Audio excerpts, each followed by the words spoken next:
Good morning, everybody. I'm delighted to be here, and I'm going to apologize up front because there's no way I'm not going to be able to work the word whereas into my comments. I thought I'd get it out of the way because it's in my mind, so I'm cleansed now. We'll see if that really happens. So I'm delighted to be here. You know, I want to congratulate Parkland and AGCO for this amazing collaboration that's happening. I will say it's a beautiful example of how this ecosystem needs to work together to promote agricultural careers for people. From high school graduates to two-year degree holders to four-year degree holders, co-cultivating an experience that gets kids excited about being in ag is important, so I commend you for doing that. And Brad, it's going to be hard for us to up that announcement in our fireside chat here. What we're going to do here is first I'm going to talk to Brad Arnold, who's the Senior Vice President and General Manager for Precision for AGCO. We're going to talk for a few minutes, if you'll join me up here. And then we're going to have Paul Hunter and Emily Heaton join us for a discussion about the journey of sustainability. So we will not get this back on time, Desiree. Also, I will apologize for that too. Thank you so much for doing this.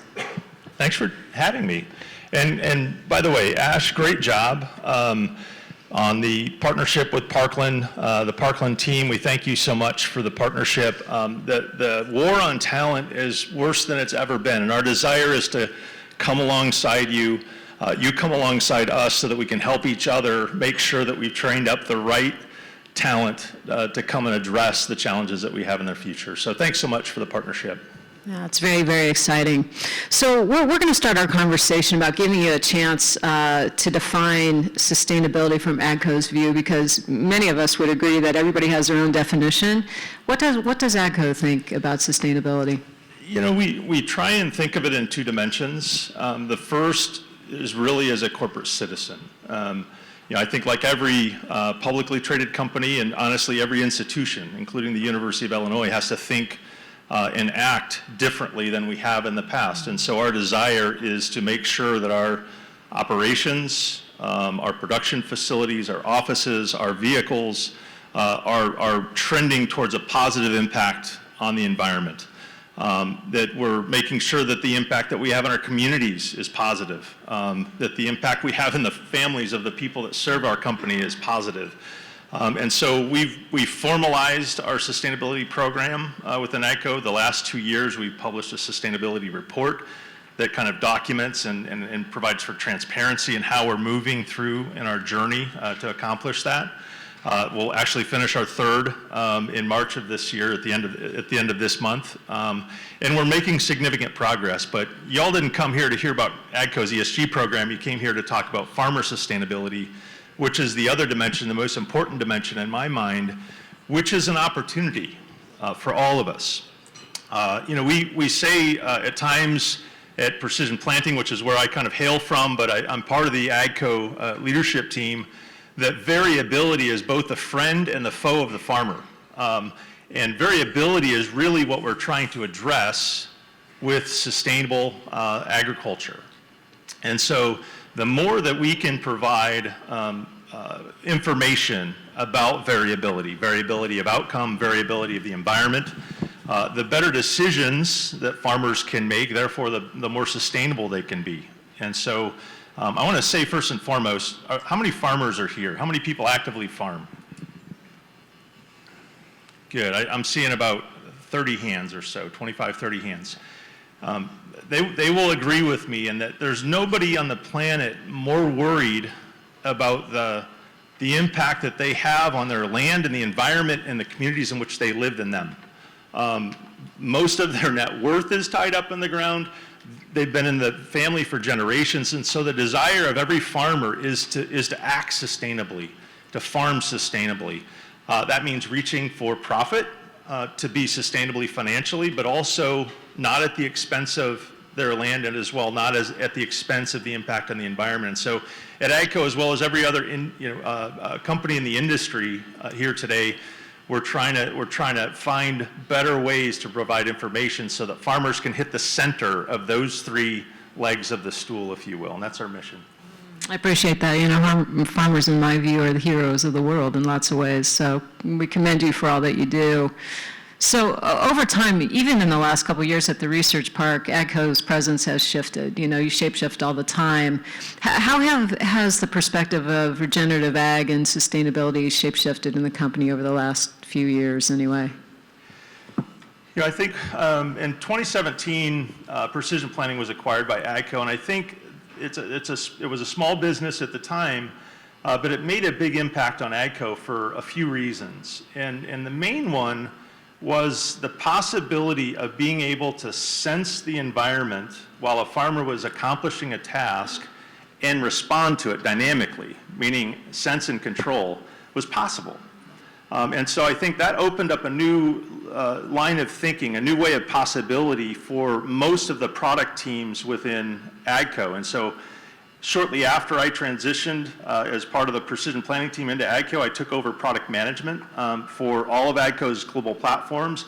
And we tried to embed that mindset into people's minds so that every platform, every tool that farmers use around the crop cycle had that kind of capability where you could sense the environment and actually respond dynamically to it. Think about downforce control as an example, delta force, where you can sense the compaction of the ground, actually adjust through a hydraulic cylinder the amount of force applied so that you put every seed at depth, you know, within the moisture line without leaving compaction around the root zone. That capability now is moving over to sprayers in the opportunity of targeted spraying as an example. And so really in 2017 that started to shift our mindset.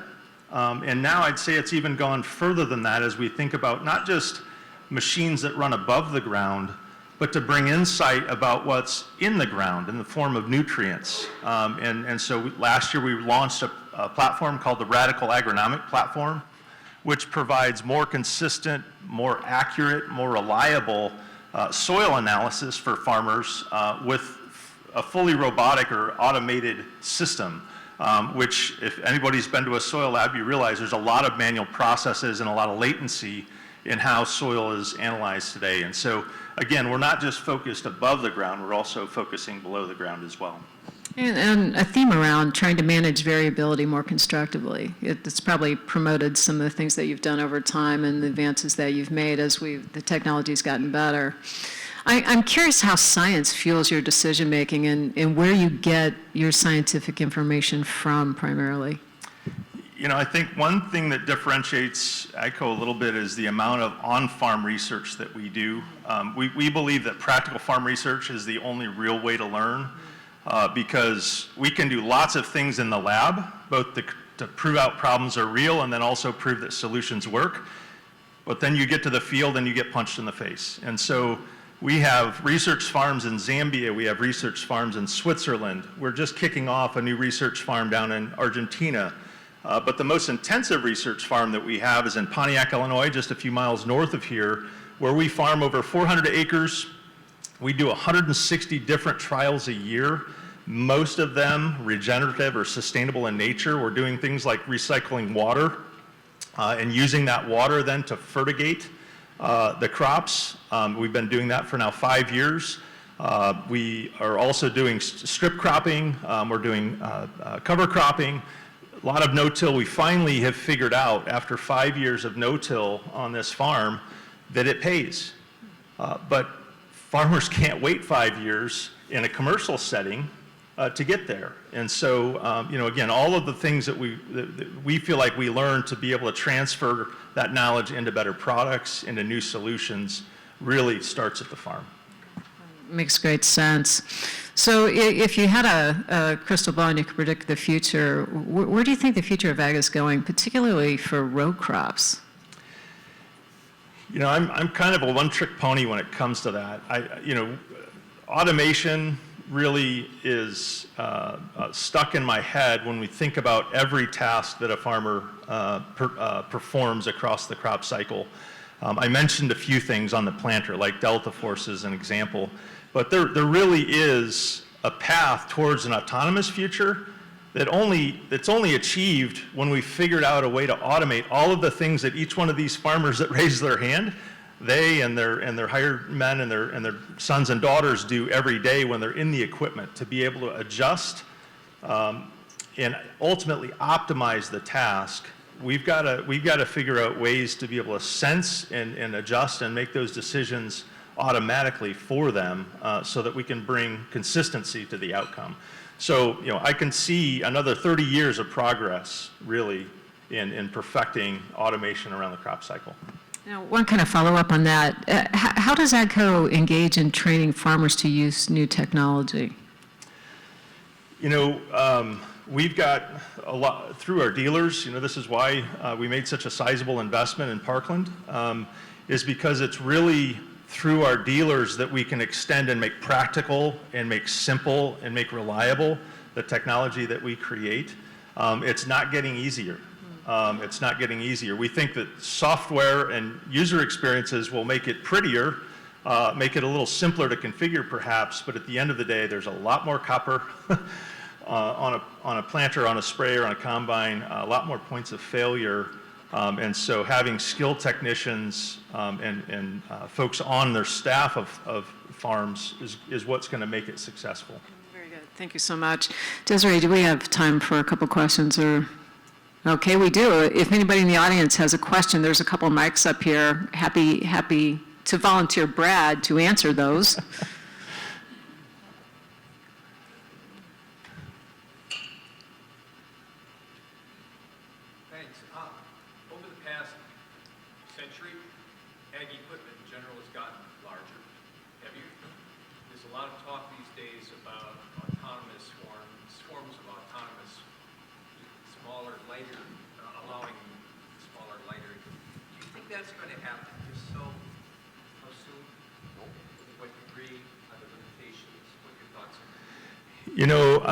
You guys are going to hear from Mark Moran a little bit later, a colleague of mine from John Deere, and Mark and I are on a lot of activities around the University of Illinois together on the AI Farms Advisory Board and so forth. And so we talk about this topic a lot. So I'm not just necessarily speaking on behalf of my view, but I think also the view of other smarter people in the industry than me.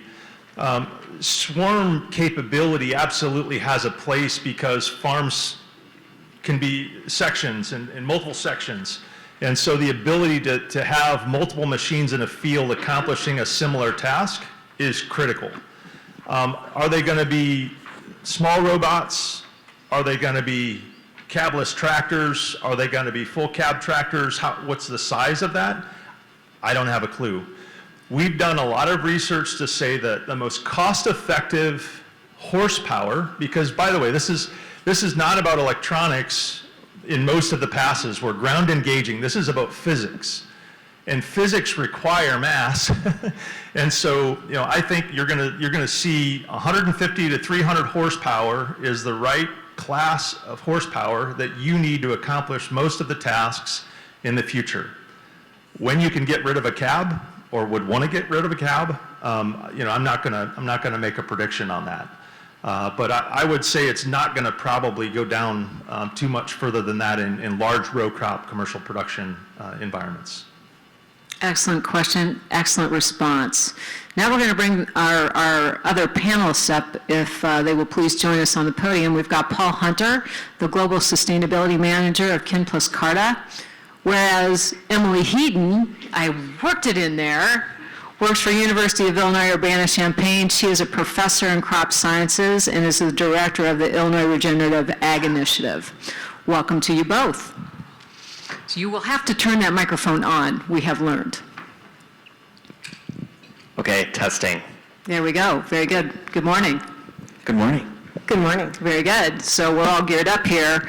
So I'm going to ask a general question about how your journey's led you into regenerative ag, because I'm guessing at least one of you I know got involved in this when it wasn't as cool as it is today. So let's start with Emily and work our way back here. How'd you get involved in regenerative ag? I don't know why you'd start with me on the thing that's not cool, Kim. That's really not nice, is it? No, I think you're exactly right to point out that the phrase regenerative has been, bounced around for a long time, but has recently gotten mainstream attention. I mean, my journey came from living the dream, right? Like for those of us, the 3% who are left in growing up in production ag in the Midwest, there's not many of us that have that in our background anymore. For those of us who do, we realize that not everything was working the way it should on the farm. And regenerative ag is another way to try to find the methods and approaches that pay the bills while protecting the capital assets of our farm. Very good. How about you, Paul?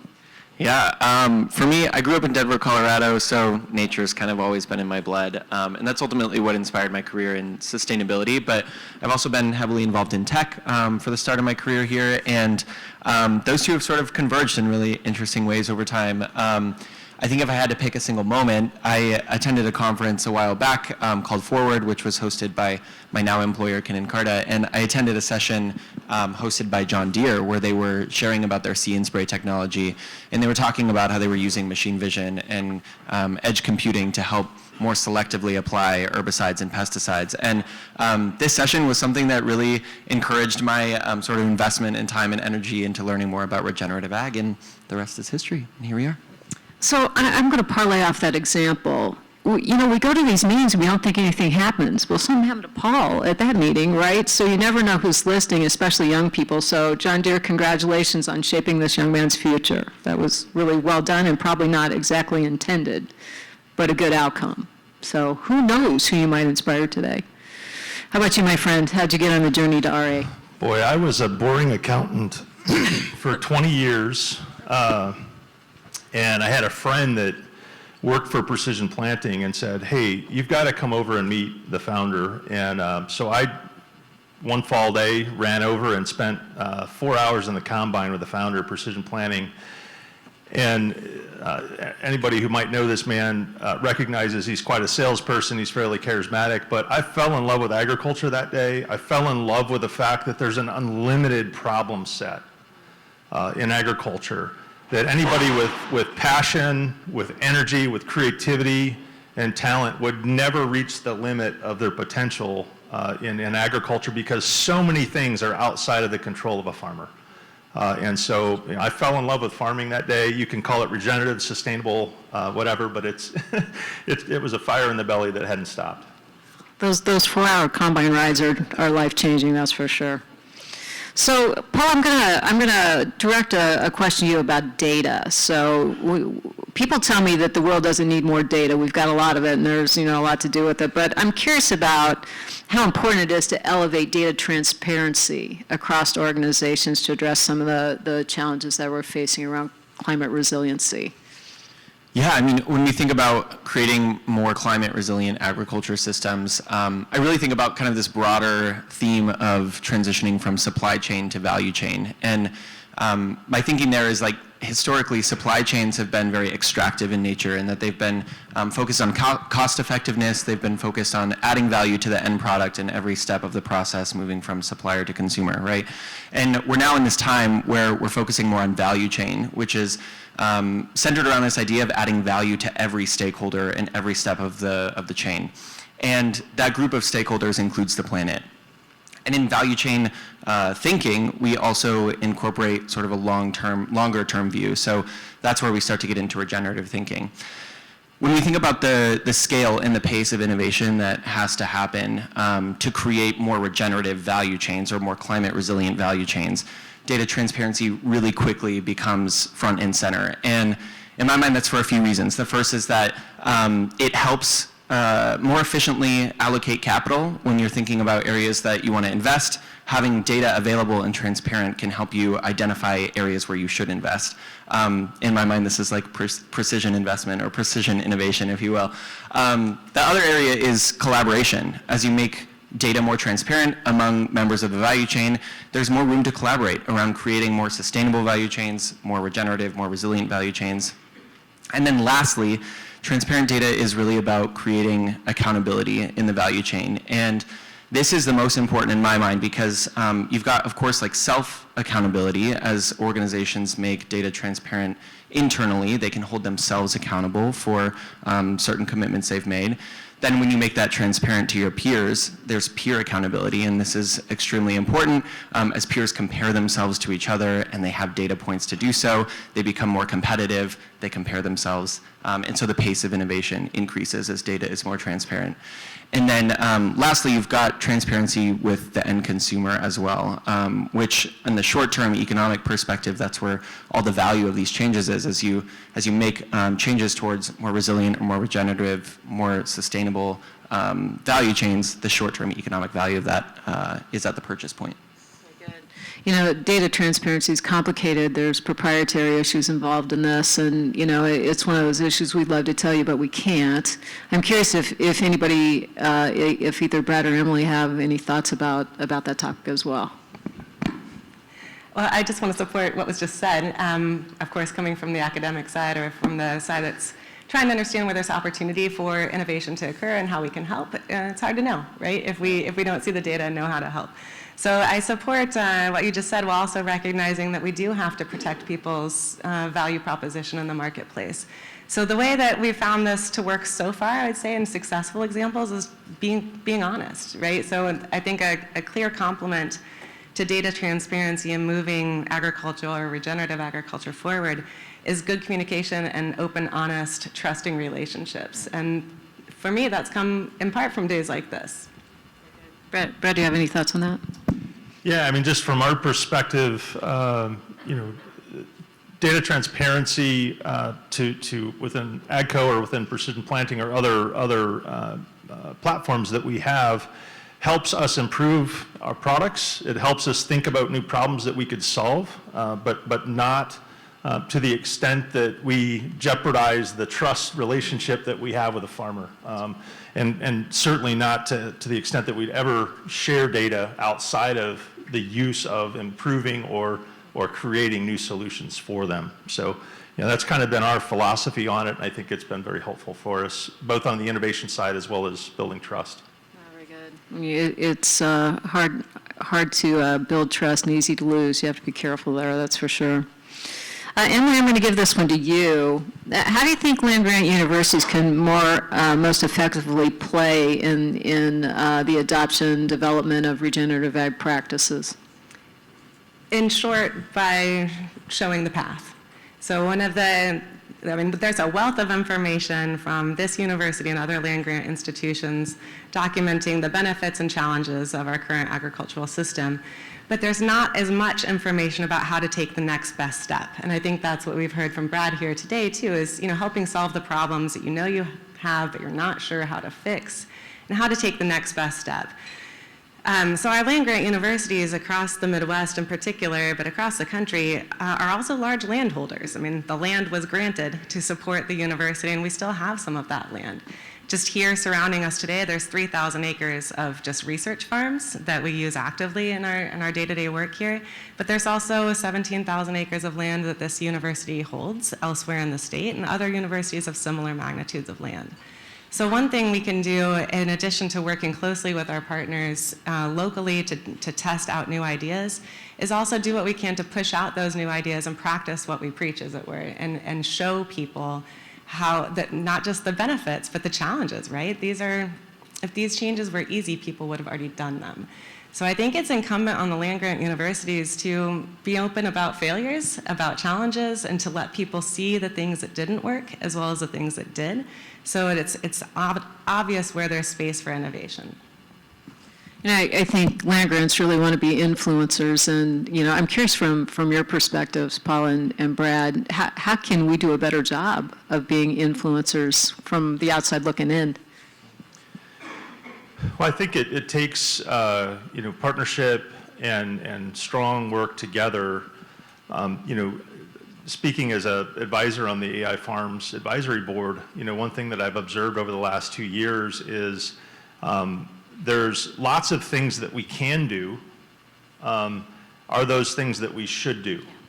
And so, you know, I think whether it's at a university, whether it's at a startup, whether it's in our own product development process, the challenge is to fall in love with the problem not to fall in love with the technology. In order to do that, we need to be jointly deciding how are we going to test, different cropping methods to really identify what the problem is. How pervasive is that problem? How costly is that problem? And then figure out how together we're going to reach for technology to solve that problem. So I think it really starts with understanding what are the hypotheses that we have together that we both are passionate about, and doing those tests together. And then, yeah, I think that's a good. Paul, thoughts? I don't know that I have anything to add. Both those answers were great. Very good. I appreciate that very much. We like to truth test. We like to de-risk, and I think we do have to do it together if we're going to make a difference, especially if we're going to take on that 5-year lag between starting no-till and getting to profit, So my next question is actually to you, Brad. You talked a little bit about automation. So how do you actually envision overcoming some of the challenges that sustainability or sustainable practice have with implementing automation, especially when it comes to autonomous equipment? Yeah, exactly. Autonomy, if I start at the end of your question, autonomy is what a lot of companies are chasing. When you think about autonomy, first and foremost, the challenge to solve for is safety. If you're going to have a machine operating without an operator in the seat, remotely supervised or even, supported in a swarm kind of environment, you've got to make sure that environment in the field is safe. And so having the right kind of capability on a machine that's autonomous is first and foremost. Second, connectivity. We all know that connectivity is not broadly available in all arable acres around the world, and so we've got to continue to press on the industries that enable that in order to make sure that connectivity is available, because that's the enabler for autonomy. And then finally, as I've already mentioned, there's so many steps that each tool is accomplishing through the crop cycle that needs some level of automation before you can actually remove an operator from the cab. I'm asked a lot of times, especially I've been to off-road forums, and they say, the on-road people think that they've got it harder than we do. And it's actually, no, all they have to do is get from point A to point B. We've got to get from point A to point B and perfectly optimize a task. And so the automation that has to be brought to bear to enable autonomy really, I think, is a 20 to 30-year journey where we've made a lot of progress, but we've got a long way to go.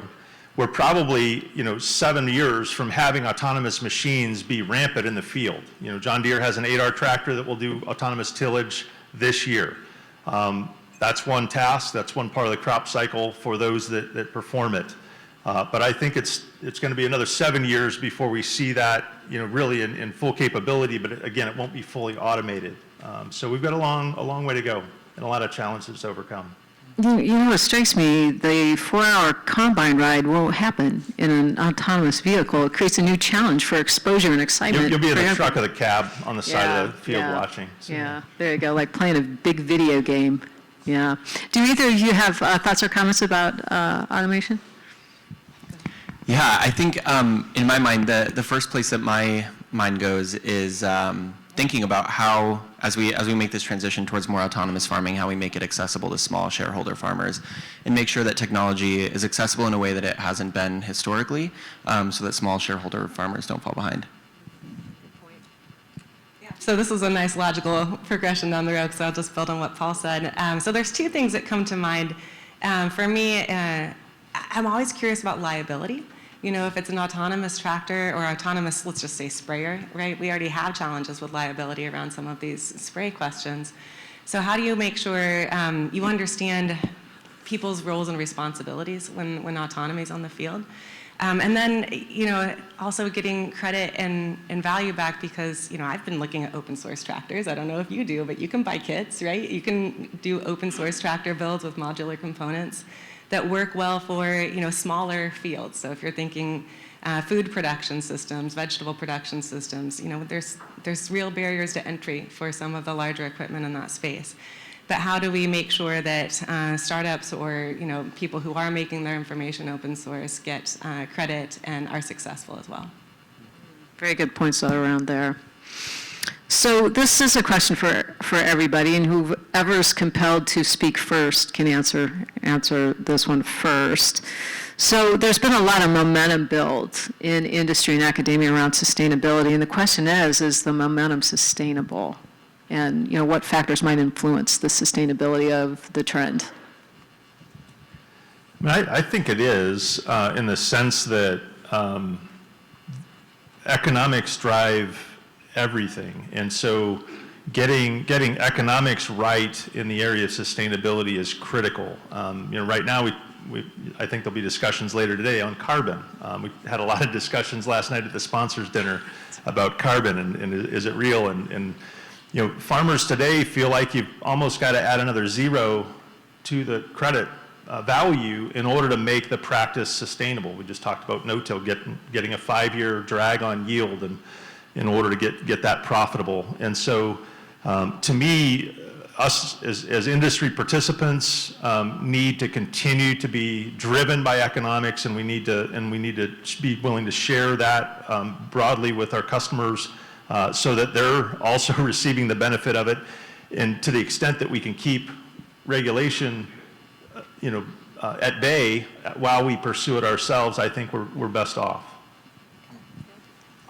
I think for me, it is sustainable mostly because it has to be. We don't really have a choice. But there are a couple things that stick out in my mind that say that we are doing this in a sustainable way. The first is I think industry and academia are doing a really great job bringing diverse perspectives to the table. And that shows to me that we're kind of de-risking for the future by bringing a variety of perspectives in, making sure that we're empowering marginalized voices that traditionally have not been at the table. I think that's a really great step when it comes to social sustainability. And then to echo what Brad said, the economic sustainability piece. What's really nice is right now we're operating on kind of this backdrop where consumer preferences are shifting. Consumers are craving more transparency. They're craving more sustainable products, more regenerative products.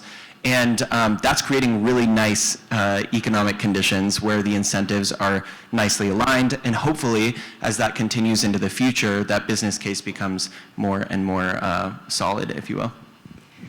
And I would just add on to that the first principle of regenerative ag is to manage holistically. And right now we're talking about kind of a narrow facet of, and we're talking about agriculture. But when I think of regenerative agriculture in particular, 2 words dominate my thinking: health and wealth. So if we don't have healthy ecosystems, healthy soils, healthy communities that also generate and retain wealth for those systems, then we are on a path to failure. Where I see, which, we've explored the failure space in ag, we will continue to do so, but I think if we think holistically about our healthcare systems alongside our agricultural systems, that's where the real value is to be found. I think that's an excellent point. Excellent point. So my last question is a toughie, because really creating climate resiliency is an all play, and it's from what we do for a living and how we live too. So we're consumers, and we're also contributing to the ecosystem around here. How do you have suggestions or thoughts about how we can align better across industry, academia in this ecosystem to take this on instead of being viewed as individual contributors? Because that synergy and the breadth of need is so big that if we don't do it together, we're not gonna chip away at this very quickly. Thoughts about that really big question? I'm writing the answers to this one down. Oh, perfect. I think just a testament to what we're here doing today, making sure that we have these spaces where we can all collaborate and share data, share ideas, share experiences. This is so important in making sure that everybody is brought to the table and everybody's involved in creating a more resilient system. Being honest about what the data says too. So for climate resiliency, you mentioned, I think the RIPE project was mentioned several times today, realizing improved photosynthetic efficiency. You're welcome, Lisa. Was that, plants are the single largest remover of carbon dioxide that the Earth has ever known, right? That they're the reason we have oxygen in our atmosphere. And we're not utilizing them to our full ability, right? We have our land bare 7 months out of the year. That is a missed opportunity for solar capture and carbon storage. So, I mean, similarly, most of our climate challenges in this part of the world come from nitrous oxide emissions, not from carbon dioxide emissions from agriculture. So focusing on the big levers that we have to pull first, and then worrying about the tweaks later, might be an honest way for us to move forward as a holistic industry. Very good. Sir? Yeah, I think I've rung this bell a few times today, but I just will reiterate, getting in on the front end of hypothesis testing together, on-farm research together through iFarms, AI farms, other activities, bringing you guys up to our PTI farm, some professors up, to allow you to speak into the hypothesis that we feel like are important, so that we're all focused on the right problems to solve. Appreciate that. Desiree, do we have time for questions? Very good. Anybody like to head to the mic? Oh, did anybody submit any questions? Oh, there we go. Yeah, so one of the questions we received online, and if you haven't already seen, you have little sheets on your table with QR codes. Feel free to submit questions online throughout the day, anytime for any of the panels. Someone's already seen that, so we have one from Henry at Integrated Dynamics. He wants to know, how does autonomy intersect with on-site crop and waste processing? We're all staring at you, Brad.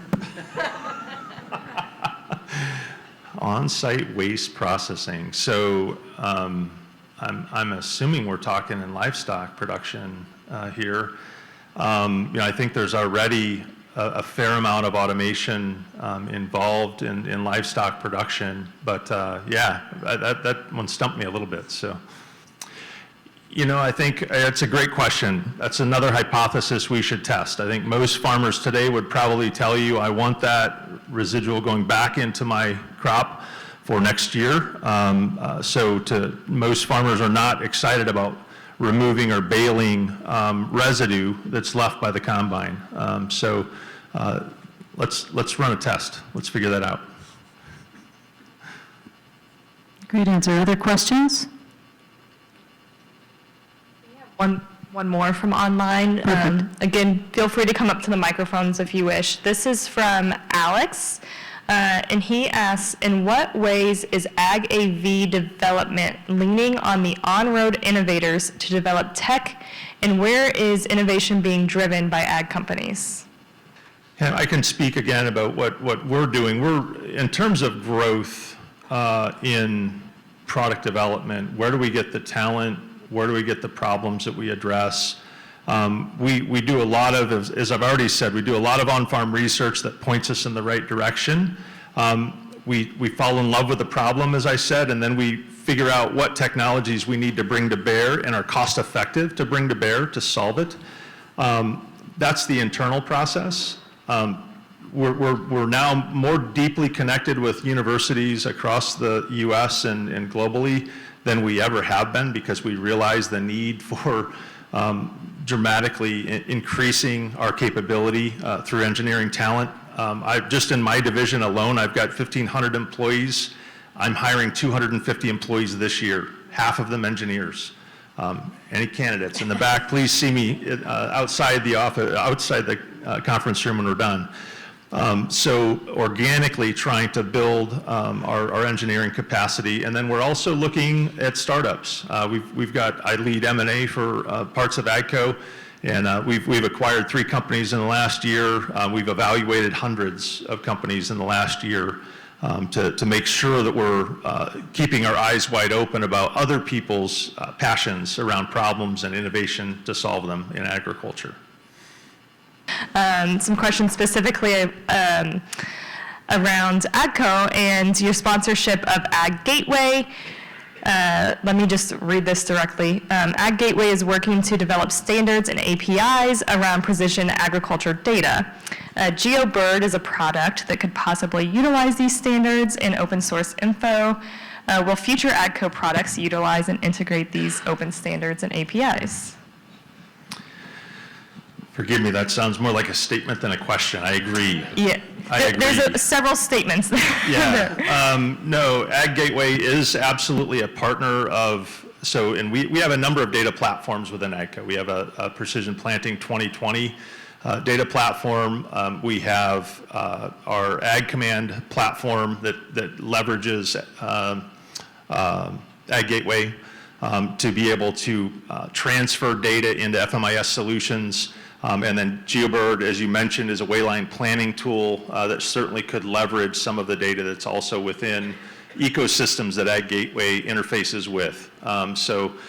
We love having people in the industry creating those standards and those interfaces so that we don't have to, and that they become standard for farmers to make it more simple for them to use as well. And to be able to choose which data solutions or FMIS solutions that they want to use and not feel the need that we have to create our own.